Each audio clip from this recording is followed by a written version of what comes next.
Hola, buenas, bienvenidos a este video expositivo en el les voy a hablar un poco sobre el método de unión de piezas, ¿verdad? Mi nombre es Paola Marquina y bueno, vamos a comenzar. En el mundo de la ingeniería y de la manufactura, la unión de componentes es fundamental para la creación de estructuras sólidas y funcionales. Desde la construcción de maquinarias hasta la fabricación de muebles, la forma en que unimos la pieza puede influir directamente en la calidad y durabilidad y rendimiento de un producto. Existe la variedad de métodos de unión, desde los tradicionales como lo son la soldadura y el atornillado, y es que principalmente vamos a hablar de eso en este video, hasta técnicas más modernas y avanzadas.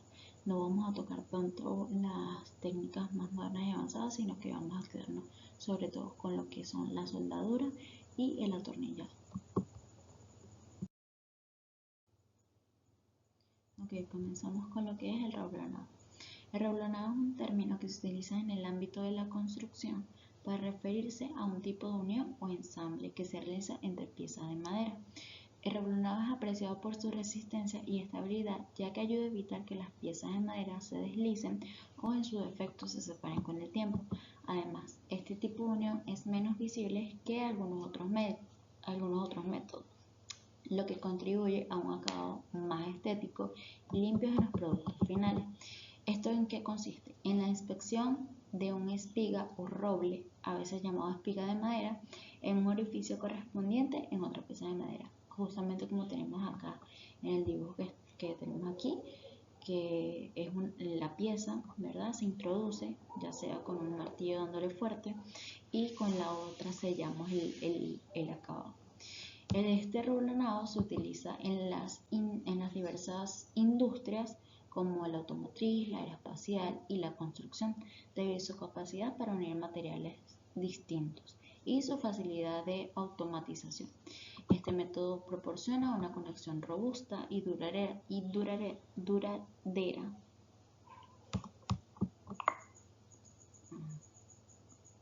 Este método consiste y proporciona una conexión robusta y duradera, muy utilizado en la fabricación de muebles, estructuras de madera y en la carpintería.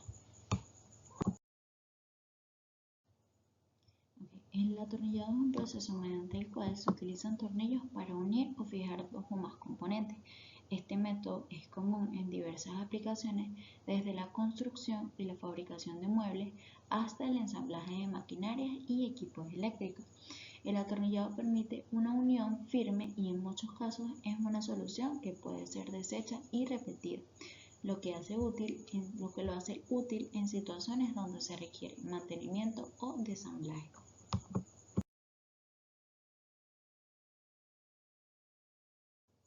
Okay. Por acá podemos ver lo que es el ejemplo del atornillado. Tenemos un esquema o un croquis de lo que viene siendo el tornillo. En esta parte serían los componentes de un tornillo, que viene siendo la cabeza, que es la parte superior donde se aplica el torque. El cuerpo viene siendo la parte cilíndrica que sostiene la rosca. La punta es el extremo que facilita la inserción del material donde se enrosca, y bueno, la rosca es lo que hace que pueda girar el torque. Las ventajas de un atornillado es que es desmontable. A diferencia del reblonado, las uniones atornilladas pueden ser desmontadas fácilmente y es versátil. Se puede utilizar en una amplia variedad de materiales como la madera, el metal y el plástico. También podemos colocarle una fuerza ajustable, ¿verdad? No necesita ser un torque tan firme o tampoco tan aguado. Las aplicaciones más comunes de lo que viene siendo el atornillado viene siendo en montajes de muebles, más que todo se utiliza en madera. Los montajes de muebles o también en los montajes de cosas que sean de acero o aluminio. Los tornillos de alta resistencia. Estos tornillos de alta resistencia son elementos de fijación diseñados para soportar cargas significativas y condiciones de trabajo exigentes. Se utilizan comúnmente en las industrias como construcción, automoción, la maquinaria pesada y otras funciones donde la fiabilidad y la seguridad son fundamentales. La característica de los tornillos de alta resistencia vienen siendo los materiales y el tratamiento superficial, entre otras. Entre los materiales tenemos que generalmente son fabricados de acero aleado y puede ser tratado térmicamente para aumentar su resistencia. Y su tratamiento superficial pueden recibir tratamientos como galvanizado, fosfatizado o recubrimientos especiales para mejorar su resistencia. Acá tenemos igualmente un croquis de lo que viene siendo cómo va o cómo se identifica un tornillo de alta resistencia, y arriba tenemos justamente lo que dice acá, que es el fabricante, viene la resistencia y la elasticidad, y el métrico, que quiere decir que es lo que mide el tornillo o cuánto puede. Entonces, entre las clases de resistencia tenemos que se clasifican según las normas, como las normas ISO o las normas ASTM. Por ejemplo, en este tornillo que tenemos acá puede ser de grado, creo que es 10.9, o puede ser de grado 8.8 o de 12.9. Esto quiere decir que vienen siendo de diferentes tamaños. El más chiquito viene siendo el 8.8, este viene siendo uno más o menos mediano, y el 12.9 indica que ya tiene ultra resistencia a la tracción y a la torsión. En su diseño, ¿verdad?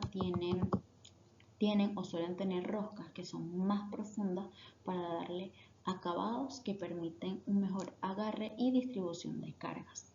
Entre las aplicaciones de estos tornillos de alta resistencia se utilizan en estructuras de acero, en puentes y en maquinarias industriales, tanto como vehículos también. Otra cosa que hay que considerar respecto a estos tornillos es que en el momento del apriete es importante seguir las especificaciones del fabricante.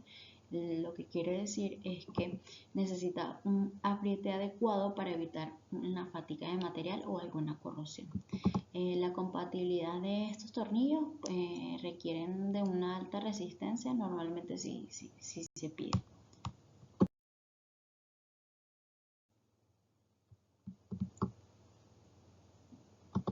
Ok, ya dejando por último lo que viene siendo la soldadura. Esta es un proceso de unión de materiales, generalmente metales o termoplásticos, durante la aplicación de calor, presión o ambos. Durante este proceso las superficies se unen y se funden parcialmente para permitir que se interconecten de manera permanente al enfriarse y solidificarse. Esto quiere decir que una vez que la soldadura se enfría, se logra entonces crear una unión fija.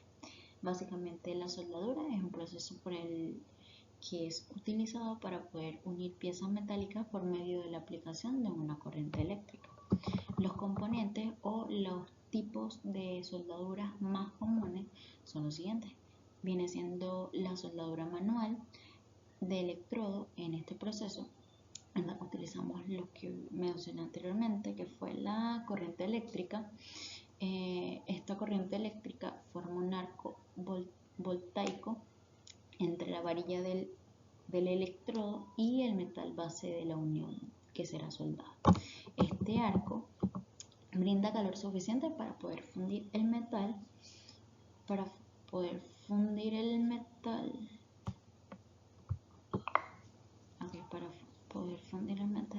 y el electrodo tiene la función de actuar como material de relleno para que logre crear su fijación. También existe la soldadura de arco metálico, que es utilizando gas. Existe también lo que viene siendo la soldadura de arco tungsteno.